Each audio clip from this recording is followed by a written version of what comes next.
c'est plus Johnny. Alors, vous allez être surpris. Alors, non, mais pas c'est surpris, qui alors? mais pas du tout, pas du tout. Mais c'est alors, qui? juste pour vous dire que ce classement, on comptabilise vente d'albums physiques, téléchargement, streaming et, vous savez, les différentes plateformes, Deezer, Spotify, voilà. Comme ça, vous avez un petit peu le contexte global. Et donc, c'est une femme qui a détrôné Johnny Hallyday. Et c'est un petit peu normal quand même. Elle a 24 ans et elle s'appelle Angèle. Ah, bah oui. Il faudrait tout oublier. On pourrait croire, il faudrait tout oublier. Donc laisse-moi te chanter, parler te faire.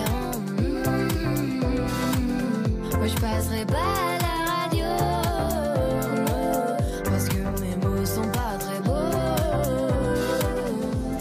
C'est oui ou bien c'est non. Hier tu me voulais. Bon, est-ce que ça vous étonne vraiment? François-Xavier, il n'a jamais entendu. C'est une plaisanterie. Alors, c'est pas très étonnant quand même, Angèle, puisqu'elle rafle tout depuis, depuis qu'elle a commencé. Si on additionne ses ventes de 2018, elle est à plus de 730 000 albums vendus. Là, pour l'année 2019, un peu plus de 500 000 albums. Alors voilà, un premier single, Tout oublié, que vous avez entendu, qui a été numéro 1 pendant 9 semaines. Elle avait détrôné Stromae.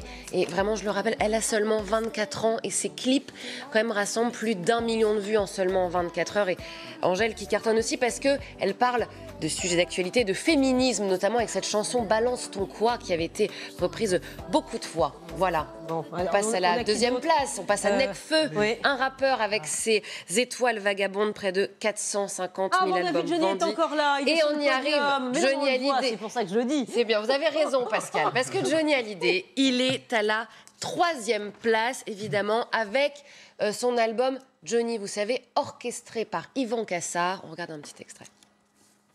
Et moi, qui danse la vie, qui chante et qui rit, je pense à lui. Diego, libre dans sa tête, derrière sa... Voilà, 3e place. Mais quand même, il est premier au rayon CD et vinyle en vente physique. C'est important de le préciser parce que c'est important de le préciser parce que c'est rare. Et si on additionne ces 3 derniers albums, il est évidemment le plus gros vendeur de disques. Et on passe à la 4e place, Pascal. Et on va faire un petit quiz pour François-Xavier Pietri. Pourquoi lui? Bah parce que je sais pas. Spécialiste, on n'a Écoutez. pas entendu Necfeu, parce que moi je voulais entendre Necfeu. Eh ben, écoutez ça et essayez de reconnaître ça. 4e place. La pécou, la vie, tes regrets dans ton bébé. Je sors de chez toi, je reprends ta voiture, ma François-Xavier. je retire ton PV. C'est à quel sujet? PNL. Voilà, merci Jean-Michel. PNL, Jean-Michel. PNL, groupe de rap français. Les deux frères, En même évidemment. temps, je veux pas cafeter, mais c'était écrit sur Oui, c'est vrai. l'écran. Ah, mais j'ai pas lu. Ah, mais j'ai pas lu. Oh, voilà. J'ai pas lu.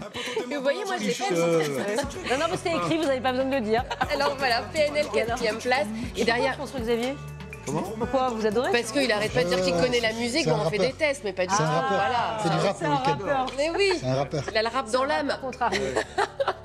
Alors derrière un autre rappeur, Nino aussi, et puis derrière Soprano, voilà que vous entendez évidemment, qui se place. Soprano à la, on en est où, à la 6e place, et oui. Et puis derrière un duo, Pascal, on les a rencontrés pour la matinale de LCI, c'est Vita et Slimane, évidemment. Alors Vita et Slimane, ça cartonne, hein, évidemment. Ils sont numéro 1 là depuis le début de l'année 2020. Ils sont en top des ventes déjà. Et on parle même d'un deuxième album commun qui s'appellerait Versus 2. Donc voilà, et puis dans le classement, dans le top 10, on retrouve aussi Aya Nakamura. Juste, ce qu'il faut retenir, c'est que les Enfoirés sortent du top 10. Une première depuis 30 ans quand même, c'est important de le signaler. Et un classement où il y a, regardez, 9 artistes français pour un top 10. Il y a une star américaine, c'est Lady Gaga. Voilà, donc c'est quand même important, la France. Ouais, bravo, effectivement, les chanteurs bravo français. aux chanteurs français et à la nouvelle génération aussi extrêmement présente et aux rappeurs. C'est très bon pour la musique urbaine. Voilà. Voilà, c'était bon classement. Donc Angèle numéro 1 cette année.